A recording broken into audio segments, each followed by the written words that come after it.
Late night தூங்கினா என்ன உடம்பு கெட்டு போயிடும்.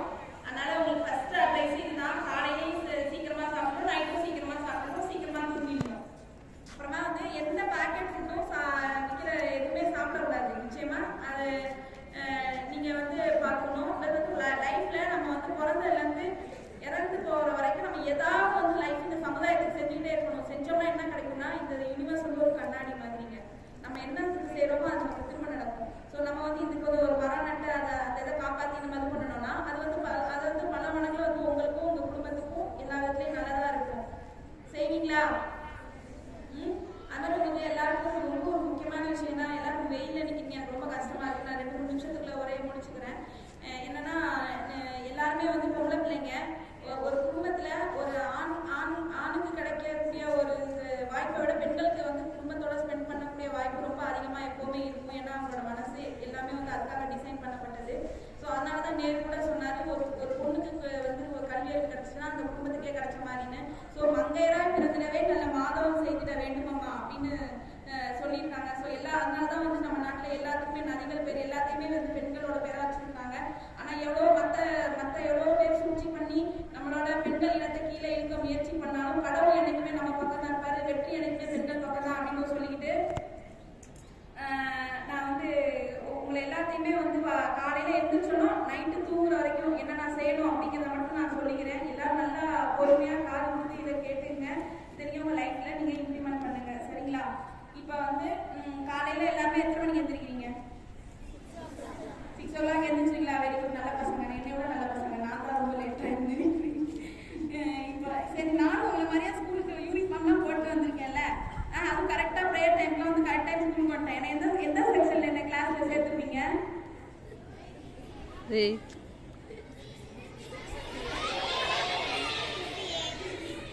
சரி, என்னை சேர்த்துக்கிறீங்களா உங்க ஸ்கூல்ல? நானும் வந்து கூட படிச்சு எக்ஸாம் எழுதட்டுமா? ஏன்னா எனக்கு அங்க வந்து நான் நின்னதான் நான் வந்து நீங்க வந்தனமே ஞாபகம் வந்துருச்சு. சரி, இப்போ வந்து நான் சொல்லிடுறேன் கடக்கணுன்னு. 7 மணிக்குள்ள எல்லாருமே வந்து காலையில 6 மணிக்கு எழுந்திரிக்கீங்கன்னா எல்லாருமே ஃபர்ஸ்ட் யாரெல்லாம் யோகா முத்திரை செய்யுங்க, கை தூக்குங்க. திருப்பாத்திர ஸ்கூல் இது, எத்தனை பேர் யோகா முத்திரை செய்யுங்க சொல்லி கை தூக்குங்க.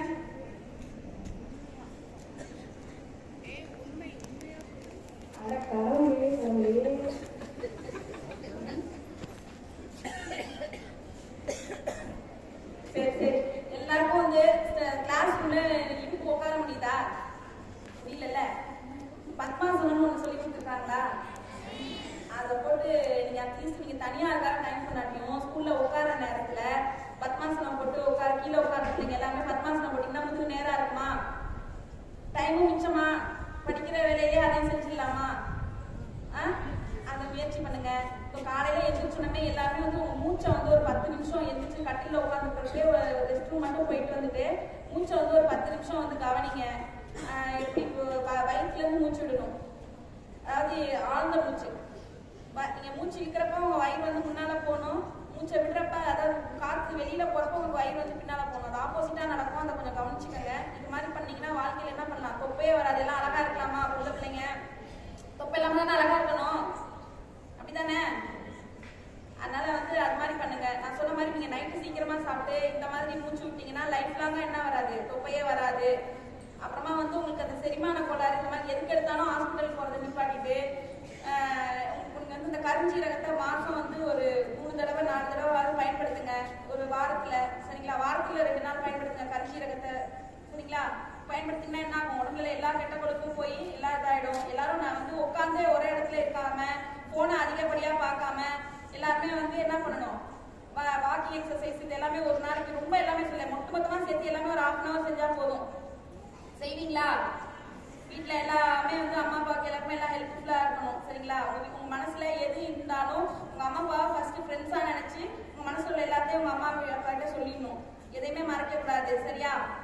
சொல்லிடுவீங்களா? சரிம்மா. அப்புறம் ஃபைனலா ஒண்ணு ரொம்ப முக்கியமான ஒண்ணு, இப்போ எல்லாருமே வந்து பொம்பளை பிள்ளைங்க பேட் யூஸ் பண்றீங்க. கரெக்டா? இப்போ வந்து நம்மளோட சமுதாயம், நம்மளோட நாடு, உலக என்ன எல்லாமே சந்தைப்படுத்தப்பட்டிருக்கு. நான் சொல்றேன், தினைக்கும் காலையில எல்லாரும் கோல்கேட்டு, க்ளோஸ் அப் இதெல்லாம் வச்சு பல்லு விளக்குறீங்கல்ல, அதுல வந்து கிட்டத்தட்ட ஒரு சிகரெட்டுக்குரிய என்ன கேடு இருக்கோ அதை அப்படியே கொடுத்துட்றாங்க. ஏன் அப்படின்னா இது திரும்ப திரும்ப அதை யூஸ் பண்ணணும், அதோட டேஸ்ட் அதோட இது அதோட வந்து அதை வந்து ஒரு கவர்ச்சிகரமா எல்லாமே வந்து பிரகடனப்படுத்துறாங்க. அப்ப அது பண்ணாதான் வந்து இவ்வளோ நம்ம இதா இருக்கணும். ஆனா அது எதுவுமே என்ன கிடையாது, உண்மை கிடையாது, ஒண்ணுமே கிடையாது. எவ்வளோ நம்ம வந்து வேப்ப மரம் இருக்கு, ஆனா என்ன நல்லா இருக்காது. ஆனா எது நல்லா இல்லையோ அது எதுக்கு நம்ம மெனக்கடுறோமோ அதை நம்ம லைஃப் என்ன பண்ண போகுது, மாத்த போகுது. அதனால வந்து என்ன பண்ணணும்னா எல்லாருமே வந்து அந்த மாதிரி இல்ல உங்களால எதுவுமே முடியலையா, அது நாட்டு மருந்து கடையில போய் கருவேலம் பல்பொடின்னு 10 ரூபா பாக்கெட் விற்கிது, இல்ல வேப்பம் பல்பொடி 10 ரூபா பாக்கெட் விற்கிது. அது ஒண்ணு வாங்கினா 1 மாசத்துக்கு போதும் உங்களுக்கு. அது மாதிரி வாங்கி பயன்படுத்துவீங்களா? காலையில எழுந்திரிச்ச உடனே பல்லு விளக்குறது, அதே மாதிரி குளிக்கிறது, சோப்பு, ஹமாம் இந்த மாதிரி எல்லா சோப்பும் இல்லாம நீங்க வந்து பாசி பயிறு இந்த மாதிரி முடிஞ்சளவுக்கு பயன்படுத்துங்க. அப்படி எதுவும் இல்லைன்னா அது கூட நெக்ஸ்ட்டுங்க, அது உங்களோட அடிக்கடி கொஞ்சம் உடம்புல எல்லாம் எண்ணெயை தடவிக்கங்க. ஸோ இப்படின்னா நான் உங்களுக்கு மொத்தமாக சொல்ல வரேன்னா, அந்த மாஸ் ப்ரொடக்ஷன்ல பண்ற எந்த ஒரு பொருளுமே உருளைக்கிழங்குலாம் வந்து பல நீங்க அந்த திங்கிற அந்த லேஸ் பாக்கெட்ல எல்லாத்துலயுமே வந்து பாத்தீங்கன்னா எதுவுமே உண்மை கிடையாதுங்க. அது வந்து எல்லாமே பயங்கரமா உங்க வயிற்றை வந்து புண்ணாக்கி நிறைய பேருக்கு கேன்சரை வந்து ஏற்படுத்துது. இன்னொரு முக்கியமான விஷயம் என்னன்னு கேட்டீங்கன்னா, டயாலிசிஸ் இந்த மாதிரி எல்லா பிரச்சனையும் செரிக்காத தன்மையால மட்டும்தாங்க நம்ம உடம்புல வருது. நம்ம உடம்புல இருக்கிறது ஒரே சக்தி தான். இந்த உறுப்புல ப்ராப்ளம், அந்த உறுப்புல ப்ராப்ளம் எதுவுமே கிடையாது. ஸோ இது வந்து எல்லாமே வந்து இந்த ஜீவசக்தியை நல்லபடியா வச்சுக்கிட்டாலே என்ன ஆகும் கேட்டீங்கன்னா எல்லாமே வந்து நல்லபடியா நடக்கும் அப்படிங்கிறத வந்து மனசு வச்சுட்டு ஒரே ஒரு நோய்ங்கிறது உடம்புக்கு ஒண்ணுதான், மருத்துவங்கிறது உடம்புக்கு ஒண்ணுதான். நம்ம உடம்பு தன்னைத்தானே புத்துணர்ச்சி ரெடி பண்ணிக்கும். ஆனா அது நம்ம செய்ய வேண்டியது ஒண்ணுதான், ரெஸ்ட் தான். அதனால உடம்பு முடியாதப்ப ரெஸ்ட் எடுத்து கொஞ்சம் பொறுமையா அமைதியா இறைவன் நம்பிக்கையோட இருங்க. அடிக்கடி ஹாஸ்பிட்டல் போகாதீங்க. நான் சொன்ன மாதிரி வாழ்க்கை தரத்தை அதே மாதிரி கொஞ்சம் வெயில்ல இருக்கிறது கொஞ்சம் அது மாதிரிலாம் இருந்தீங்கன்னா உங்களுக்கு விட்டமின் டி தேவையான சொல்லிட்டு ஏன்னா பொம்பளை பிள்ளைங்கனால தான் நான் இவ்வளோ தூரம் ரொம்ப அக்கறை எடுத்து சொல்லிட்டு இருக்கேன்.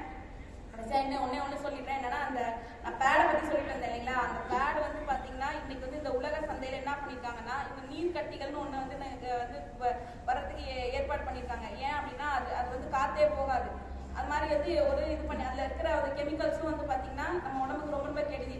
நீங்க தயவு செஞ்சு எல்லாம் பிற்காலத்து மாதிரி ஒண்ணு துணி யூஸ் பண்ணுங்க, இல்ல அப்படின்னா கப்பு வந்து சிலிக்கான் கப்பு வந்துருக்கு, அது சும்மா சாதாரண கழுவிட்டு யூஸ் பண்ற கப்பு தான். நீங்க நெட்ல தேடி பண்ண மென்சுரல் கப்னு போட்டு பாருங்க.